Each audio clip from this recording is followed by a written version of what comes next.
There are some stories that are more than just stories. They're our story. And that's exactly what we're diving into today, the story of Prophet Adam. This isn't just about one man. It's about every single one of us. It gets to the very heart of where we came from, why we're even here, and a fundamental choice that, believe it or not, continues to define our lives today. I mean, think about it. Have you ever just sat and wondered, why are we here? What's the point? What makes us as humans so special in the grand scheme of things? These are some of the biggest questions we can possibly ask. And what's so incredible is that the answers, they start right here, at the very dawn of our creation.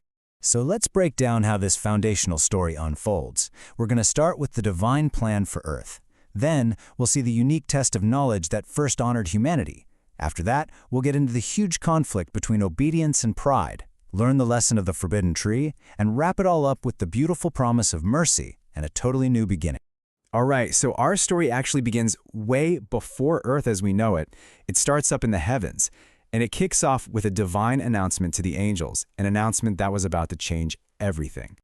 Just try to picture this scene for a second. The creator of everything announces a brand new plan. I'm going to place a successor, a caretaker on Earth. Now, this wasn't just about making another creature. No, this was about giving a really special role, a huge responsibility to this new creation called mankind. Now, this is where it gets really interesting.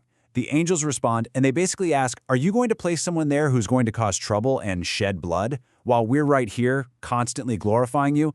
And you've got to understand, this wasn't a challenge. It was a sincere question from beings who only knew pure worship.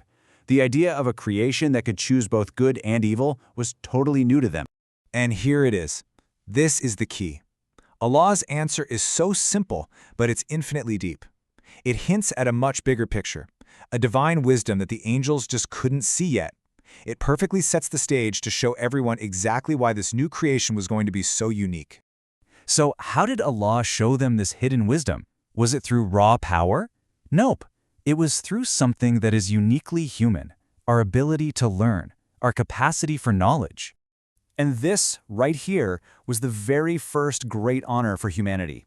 Adam was given this incredible gift, the ability to name things, to categorize them, to understand the world around him. You think about it, our capacity for science, for language, for art, it all stems from this. It showed a potential that was completely different from the angels' constant state of worship. So, when Allah turned to the angels and asked them to name these things, they responded with perfect, beautiful humility.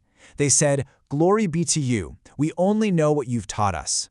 There's no ego, there's no pride, just pure submission to the one who knows everything.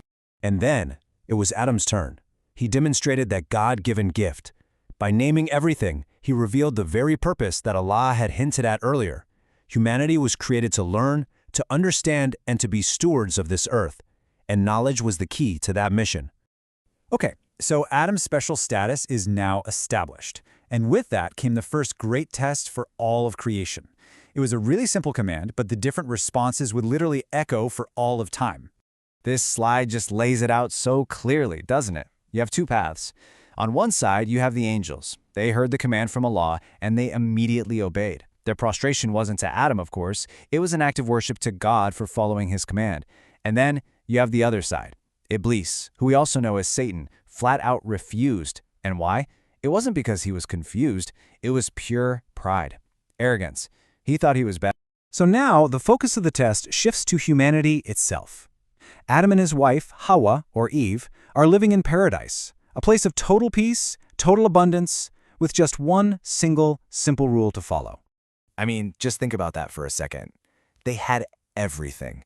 Anything they could possibly want, it was theirs. The entire garden was open to them, except for one tree. Just one. That was their test. And, well, this is where that enemy Satan creeps back into the picture. See, he didn't force them to do anything. He just whispered, he tempted, he played on their human nature until they forgot that one warning. They made a mistake, a slip, and the consequence of that slip was losing that perfect state they were in. But here's the thing, the story does not end in failure, not even close. In fact, this is where one of the most beautiful things about our relationship with God is revealed, his incredible, infinite mercy. So what happens next is just profound. Even after their mistake, Allah didn't just abandon them. The exact opposite happened. He himself taught Adam the words of repentance. And Adam, he took responsibility. He turned back to his Lord, and he was forgiven. This moment establishes a core principle for every single one of us. The door to forgiveness is always, always open. So, their descent to Earth, it wasn't just a punishment. It was the start of their real mission. You could say paradise was like the training ground. Earth, this is where we strive, where we learn, and where we live out our purpose as God's representatives. And they weren't sent down to Earth empty-handed. Not at all. They were sent with a promise of guidance.